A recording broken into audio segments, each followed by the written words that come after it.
Hello there, and welcome to episode 1 of our new podcast. I'm Parm in London. And I'm Andy, a Brit lost in Barcelona. And we are Chrono Passion 7.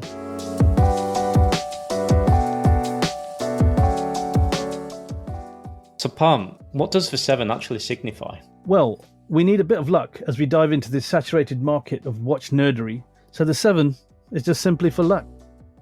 Anyway, Andy, let the listeners know what we're all about then. You've already mentioned it, watch nerdery. That's 100% who we are. Watch enthusiasts, so we never proclaim to be watch experts.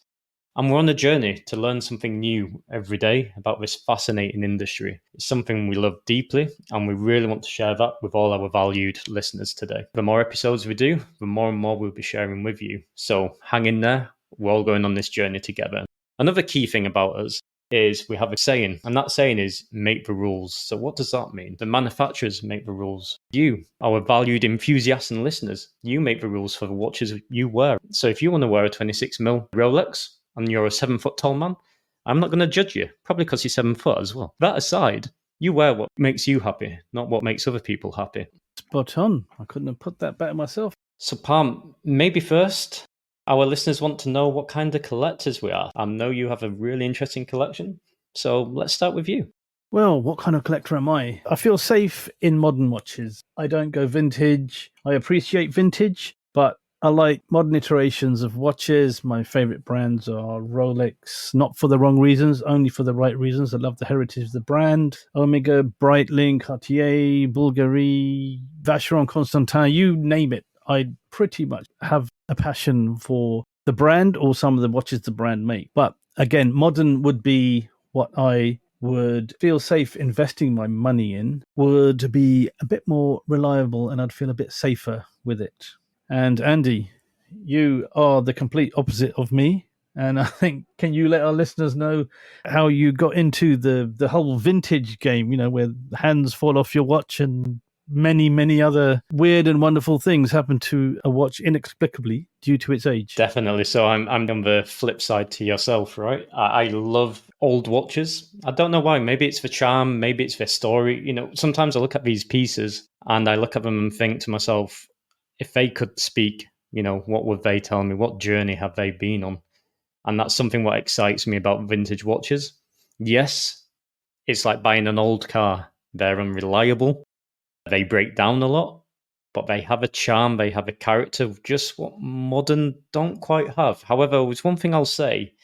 Modern pieces, you wear and you give them that charm, you give them that story, and you give them that character. So I'm not taking that away from modern pieces. That is something I need to do in the future as well. It's just right now, that's my journey. That's my stage of the journey. That's where I am. Yep, I can certainly vouch for that.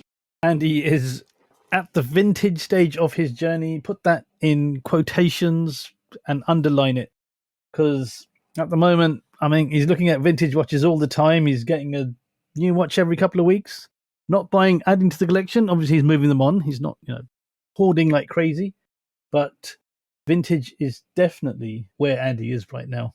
A question I've always wanted to ask you, Andy, again, because I know how much you're always looking at new watches and how much you appreciate the vintage watches. If you had to choose one watch as your favorite vintage model, not piece, not year, not anything, just which model would that be?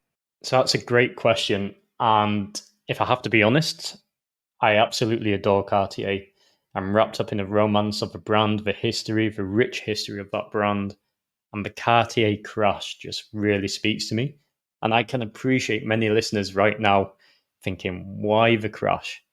Maybe some of you remember the older soft watches which were about, and they look very similar to the crash, and they cost around 500 to 2,000 euros. So why a crash what's going to cost 35, 50, 60,000? Look, let's be honest. I'm very clear that's not a piece I can actually buy. But it's a grail, right? And it's a piece what I really, really appreciate. It's just the artistry, the shape, and the charm what that watch has, and also the stories and the rumors, the mystery what goes around that watch. So for me, number one has to be the Cartier crash. Number two, we stick with Cartier as well, so you can kind of see what kind of collector I am. It has to be the Cartier Tortue monopusher. I love monopushes. I'm fascinated with that function. I love how they managed to just put everything on one little pusher to do so many operations, the flyback feature. I just find them fascinating and charming. And that's another piece which I really like. That's enough about me. Pam, I'm going to fire that question straight back at you. Let me know, what's your favourite? What's your number one? Ooh, okay. So mine, being the modern watch guy, actually can be considered an icon in the vintage space as well. So my favorite watch is the Rolex Daytona in its modern iteration. I mean, I'd love to own a vintage one, but come on, I don't have $17.8 million to buy that Paul Newman Daytona. So basically, I like the design. I think the one thing that is most prominent is the balanced design, the way it sits on your wrist. The modern iteration is 40 mil. I believe the previous older vintage ones were 38 or maybe even smaller. But the way it sits on your wrist, the dimensions are perfect, I believe. It gives you that feel-good feeling as well. Not just wearing the watch because it's a Daytona, but because of the way it's designed and its layout and its size and its structure. Also, its history and tradition relating to motorsports. The race Daytona in Florida, it's iconic. The new Le Mans that's come out, it's again motorsport. The chronograph, it's a motorsport specific watch. Its most iconic owner, Paul Newman, had the Rolex Daytona. His wife bought him one as a good luck charm because he took up the dangerous sport of motor racing. So that is a story that not many watches can tell. And again, one of the things, I'm always a big one on the underdog, and nobody wanted it. Nobody wanted that watch. It was a complete turnaround in popularity. It was given away in deals and with other watches by Rolex and by Rolex dealers, and now it's one of the, if not the most sought after Rolexes in their catalogue. What a turnaround. It's just, again, something I love. But I'll tell you what I wouldn't love would be a plastic Daytona, which nicely leads me into our next topic, the Swatch X Blancpain 50 Fathoms. What are your thoughts on this whole Swatch X phenomenon? It's one thing I want to touch on just before we get into the Swatch topic. And I just want to confirm to our listeners that there's no flexing on Palm side with a Daytona, appreciation, as you clearly see, right? It's for the love, for the passion, for the history, the heritage of that piece. And I think that's what separates us enthusiasts with, the common flexers.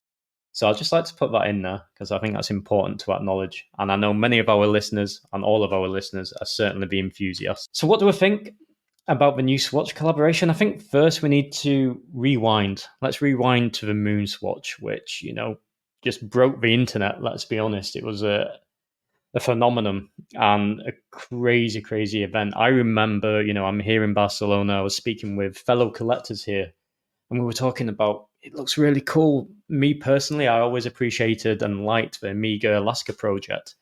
And some of you might be thinking, why do you like that watch? It's got a huge, big case, but that big case is removable, right?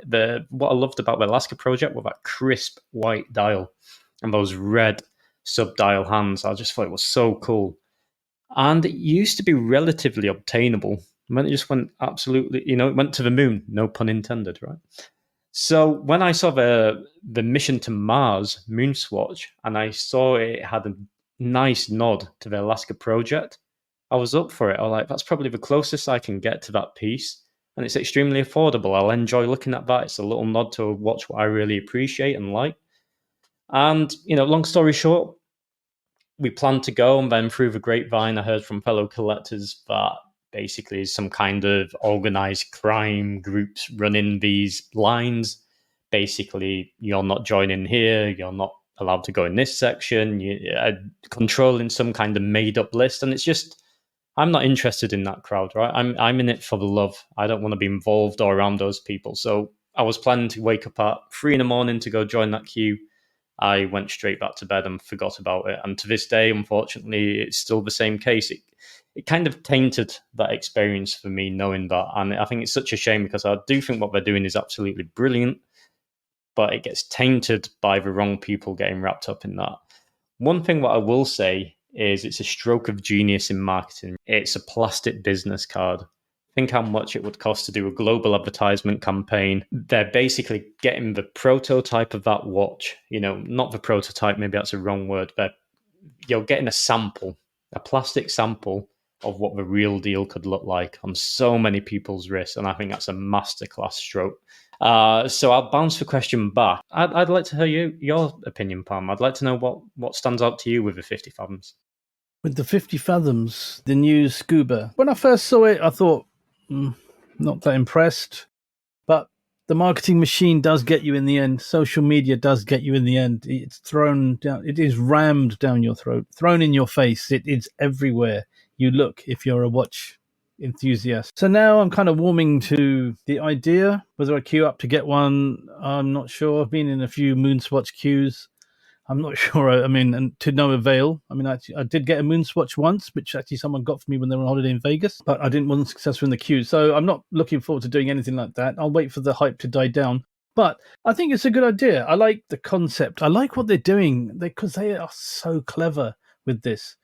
Blancpain, the 50 Fathoms, you had to be a real watch enthusiast to not just know about it, but to appreciate it and to want it. Now, I'm sure about 90% of the people that are queuing up for these scubas haven't got a Scooby-Doo, if you pardon the pun, of what 50 Fathoms is. All the history of the heritage of Jean-Jacques Fichte and the story of him running out of oxygen 50 meters underwater. This means nothing to them. It's just absolutely brainwashed.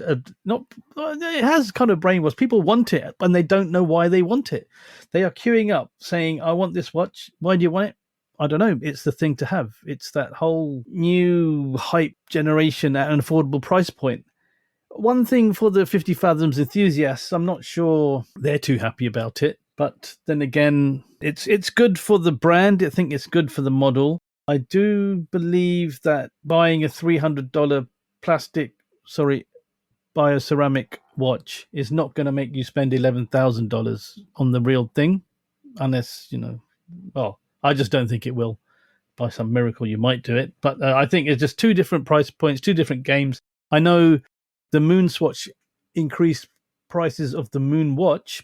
The Speedmaster is half the price of the 50 Fathom. So in terms of trying to bring over a crowd to the real version of the watch, I'm not sure it would work. Maybe one or two, or a few, sorry, a handful in percentage wise of production.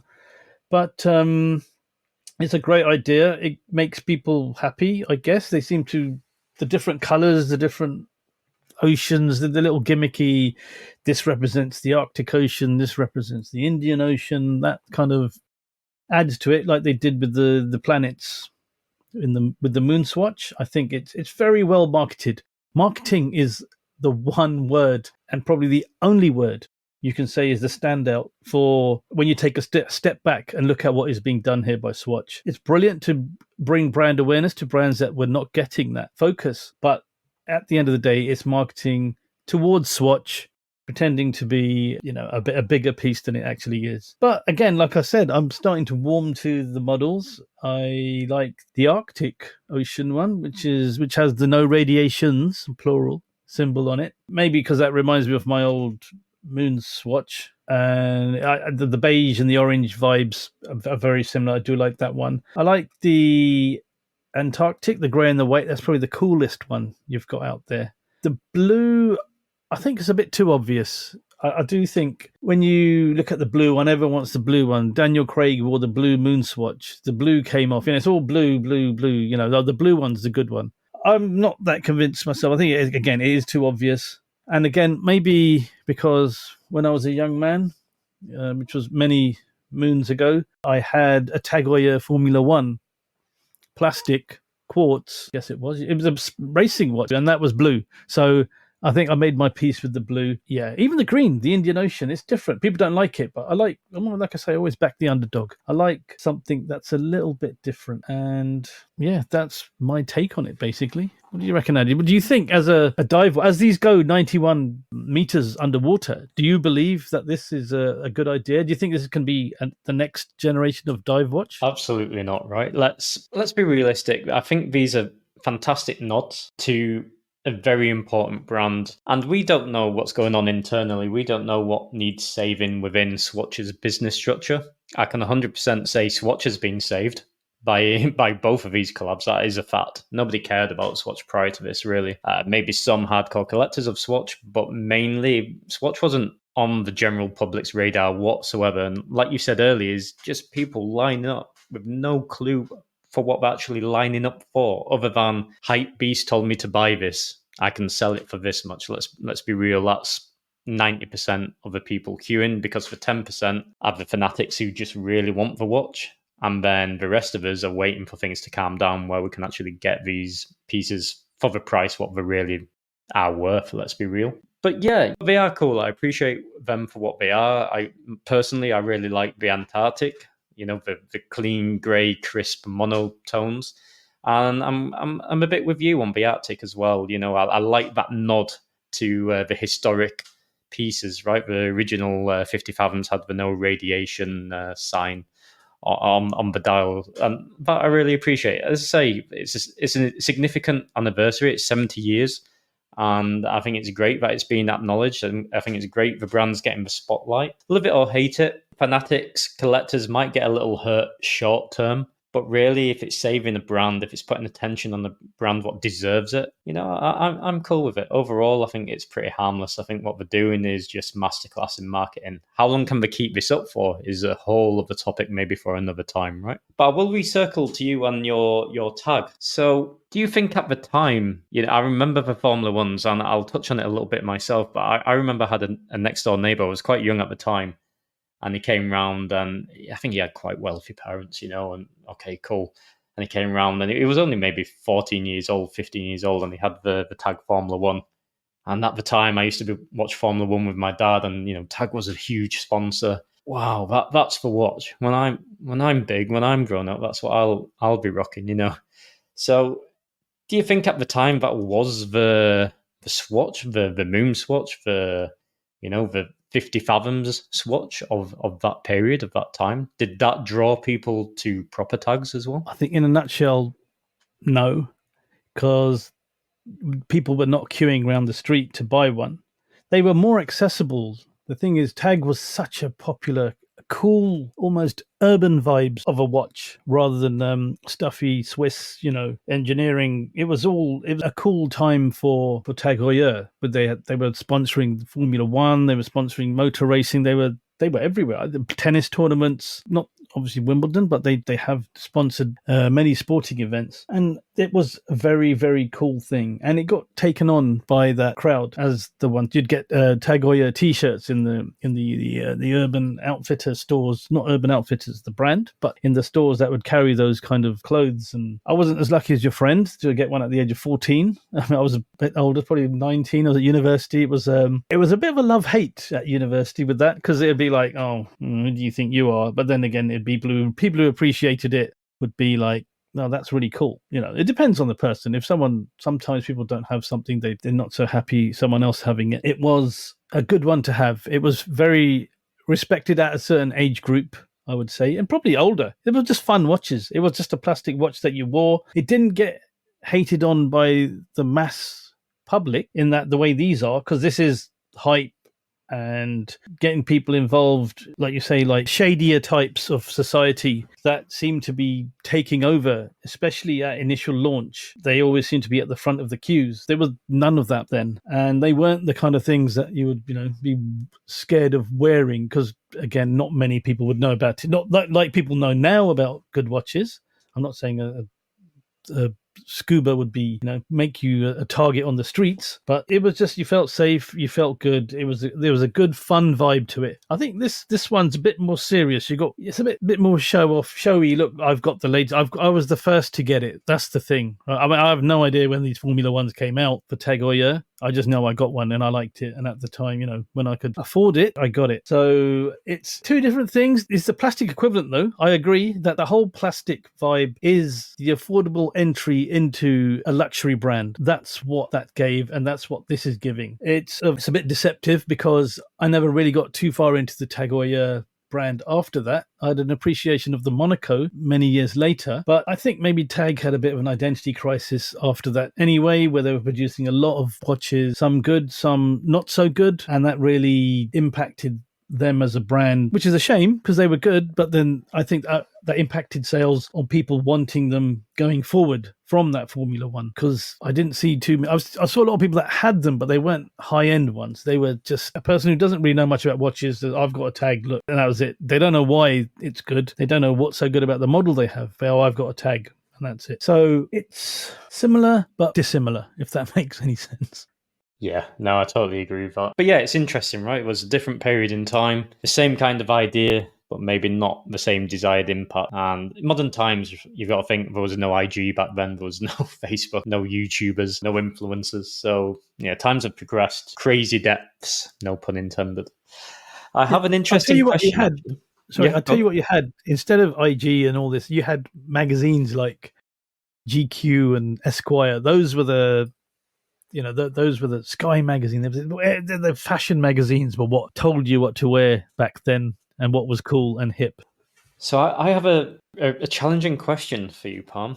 I'm sorry, and I don't think you're going to like it. My question, and I think you know this is coming, we're talking, it's 70 years, right? So getting back to the Blancpain, it's important, right? It's very significant. It's 70 years. So let's move on from the Swatch side of that debate. I have another debate for you here. So, to my understanding, they launched their first commercial diver in 1953. I heard many different claims, like Zodiac did the same. That who else was there at the time? Rolex.